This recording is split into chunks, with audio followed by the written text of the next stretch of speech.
What's going on, everybody? It's Frito here for Clickheads. Got another big news roundup for you. Riot has done another developer Q&A. Even further Viper buffs are around the corner and much more. Kicking it off, Riot has asked if Valorant will get a gifting system like League of Legends has, and they say yes, gifting will be coming to Valorant soon, TM. We want to give players the ability to gift content as a way of celebrating victories, holidays, and any occasion that calls for it. We're aiming to enable gifting by the end of 2020, but timelines may shift as we get closer to the date. This is something that I'm going to pay close attention to because I would love to be able to gift my old skins that I don't want anymore to someone, but somehow I doubt that's going to be an option. Next up, is Valorant going to get an in-game replay system? Yes. This is something that we're interested in exploring soon, whether it's to study previous matches for tactical advantages or to create spicy memes. We know that players will find a wide range of interesting uses for a system like this. Super good news to the ears of a content creator like myself, as well as a player that plays in a stack of players that, let's say, badly could use some post-game analysis so we can figure out what the heck we even want to accomplish when we're playing some maps. They don't give a timeline on replays, but when they said soon, they didn't say soon TM. So if I had to guess, I would say within this episode, keeping in mind that Act 2 is right around the corner, expected to come early August. So perhaps then, or maybe in the next cycle, we'll see. Next up, this is a very commonly asked question. Will there be a map select playlist option? The devs say, from a competitive perspective, we really want to ensure we're able to not only put players in fair matches, but do so in a reasonable queue time. Splitting up matchmaking into separate map pools would reduce the overall players in our matchmaking pool, which not only slows down matchmaking, but makes it more difficult for us to produce fair matches.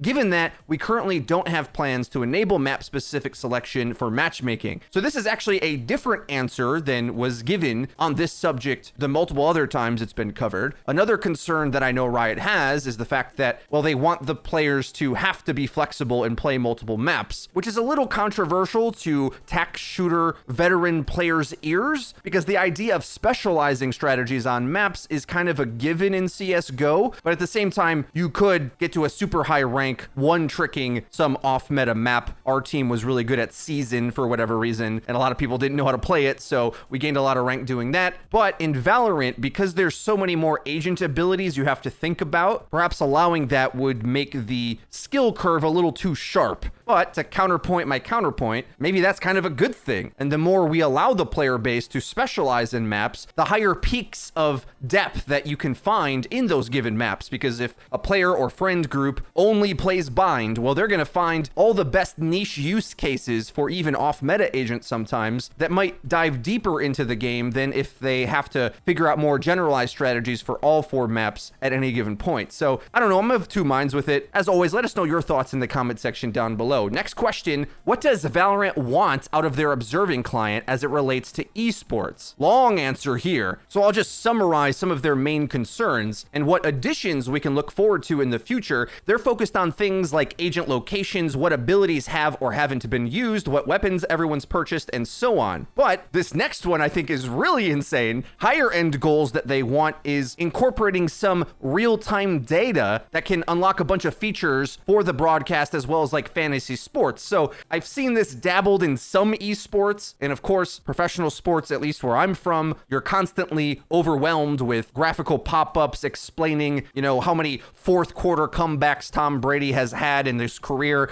that kind of thing. The sky's the limit as long as they start building the data collection infrastructure now. So I've got high hopes based on what they've explained here. They cap off in saying they'll have more to share on this in the coming months, which I think also puts this in the timeline to have progress on it within this episode, which is to say early August or in the next act after that. Right now, they just have to figure out shoring up some of the observing tool bugs that exist, because they seem to pop up new ones every time they try to work on this thing. It's a work in progress. So let's not set our expectations too high in the short term, but I have faith based on their dedication to esports that they'll eventually get there. And last question, how many Radiant tier players are there in the world? The devs say we've designed Radiant to represent the most elite players with anywhere from 20 120 to 150 players having earned the rank per region, depending on player population size. Earning the Radiant rank is meant to be challenging and a significant achievement for Valorant players. You also have to remain as an active player to stay in Radiant. If you haven't played in 14 days, you will have to re-earn it. This is actually very interesting because there's been a lot of discussion about the ranked system and the next steps for ranked. Some news on that I'll get to in a second, but based on what they said here, if you're in Radiant, you are in an extremely small population size. Because if they say it's between 20 and 150, that upper end number must be for their higher population regions, like I'd imagine NA. And whereas a game like Overwatch has a top 500 system, well, this is telling us that being Radiant makes you like top 150, which is a lot bigger of an achievement than I thought it was. I forgot where I saw this, maybe on Reddit or something, but I saw that Sinatra was on like a forever long winning streak and couldn't get into Radiant. Maybe he has by now, but that just goes to show you how elite of a club it actually is. Makes me feel a whole lot better being Diamond 1. But also, there was a very important ranked update announced by Morello on his live stream explaining that, well, currently they don't have a guy working on it. This is what he had to say. Who can we talk to about the rank system? Sadly, Mark, nobody right now. I know that sucks. So I'm going to be real with y'all.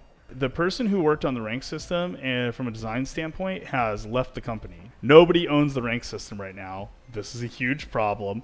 We're trying to figure out how to resolve that right now, and the design team's talking about it. So we were talking about it. Here's what I'm going to say is I'm like, most of the questions I get and most of the things I see players having pain with, there's a bunch of agent and gameplay stuff, but we get to talk about that, right? We can talk about it. I can kind of share some of the plans with you. We can discuss it. So there's a back and forth and there's an information flow, right?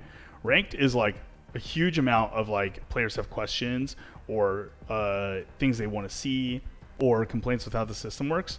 And we can't do anything about it right now. So it's like we know that happens. So we're trying to fix that in the short term until we can fix it in the long term.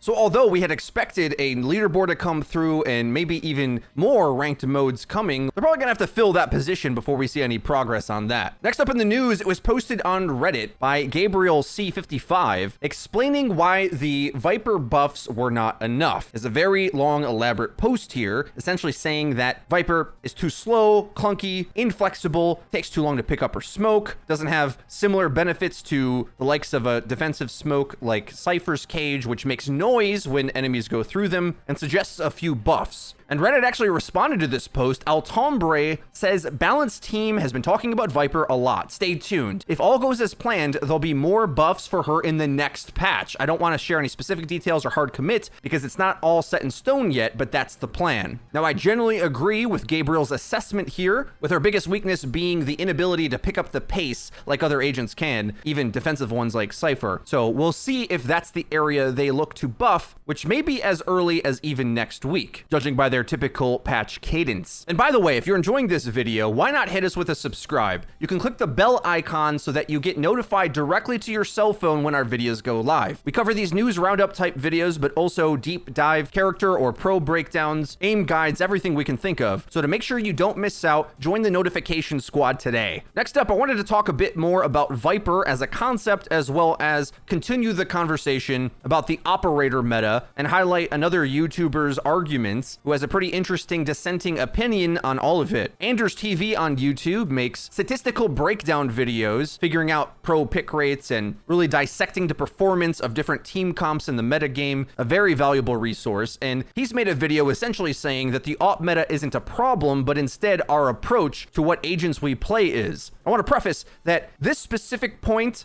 I don't know if I necessarily agree with, but Anderz has been right in the past in predicting the strength of a character like Omen, and his argument essentially in relation to the op meta is that Viper has a similar level of line of sight blocking value over the course of an entire round, and that's why if you want to counter the op, you should really think about playing Viper, specifically in relation to the arguments we've covered that Hiko has made, saying that you have to use utility in exchange to get space, and then eventually the round thins out, and at some point you got to dry peek into an op, Well, Anderz isn't buying that, saying that if you properly learned Viper, you will have the ability to have something to use later on in the round, rather than expecting Brimstone, who runs out of smokes, to be able to handle that job for you. My only problem with this is that I more so agree with the Reddit post we covered earlier in the video that although that might be true, I think Viper could use a lot of quality of life, flexibility buffs so that she more readily can accomplish that task. Morello has recently gone at length to describe that they think, at the moment anyway, they've severely undercut the value that she brings in order to get large sections of the map controlled. Turns out that that's not so important in Valorant. I also think it's a bit of a map specific issue.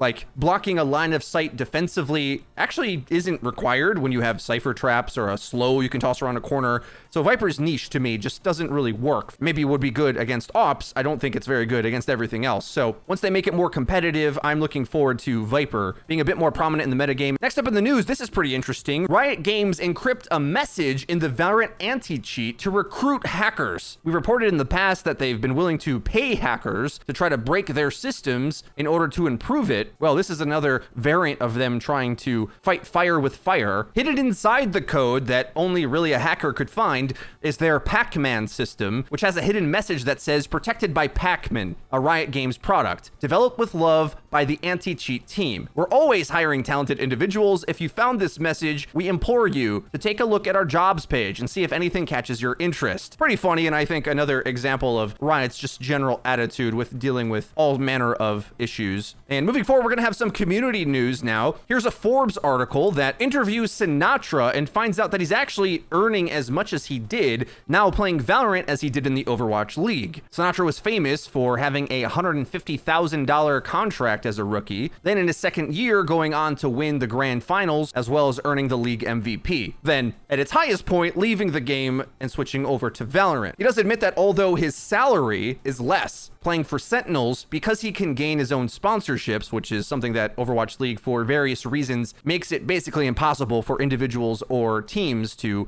gain themselves, the combination of those revenue sources means that he is making the same. Closing remarks, Sinatra says that I think Valorant can be one of the biggest esports if they do the right things with keeping the game fresh and attracting people globally. I think an open ecosystem is really good in the beginning of games, but hopefully in a year or two there will be an established league. Of course, comparing to the stability that the major investment Activision Blizzard put through to set up the Overwatch League, where the infrastructure is there, but of course it suffocates like a vacuum all of the energy from all grassroots development in the esport, which Valorant has in spades right now. It feels like every week there is another tournament I gotta watch. In fact, I might say there's too much of it right now for me to keep up with, but definitely a good problem to have as the scene is still developing. Okay, now for some fun news. We're gonna have a lightning round Valorant meme section. You ready? League on Woo on Reddit has a fairly toxic meme that says my Valorant teammates be like, well, actual monkeys playing the game. I feel bad for laughing at this, but since I usually only play with my own friends, I feel a little bit better.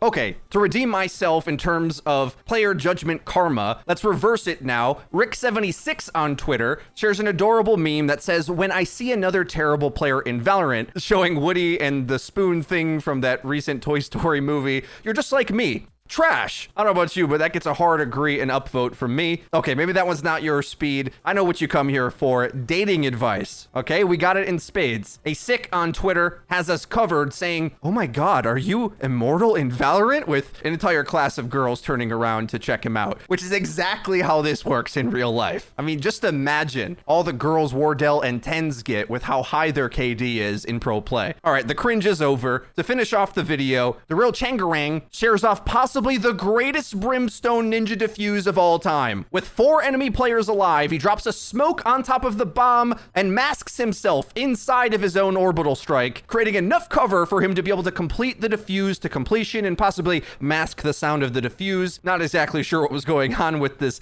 post plant from the enemy, getting a bit too cocky, of course, but quite a clip. And hey, that's everything for today's news roundup video. If you did enjoy it, please be sure to leave it with a like. It really does help us out and lets us know that you're enjoying the content. And if you haven't already, hit subscribe and be sure to hit the bell icon to actually get notified when our videos go live. Have our vids send directly to your cell phone. It's like I'm sliding in your DMs. Also, check out our Twitter, linked in the description, where we tweet out our videos and have discussions with you guys about the game of Valorant. That's been it for me. I've been Frito for ClickHeads. We'll see you guys next time.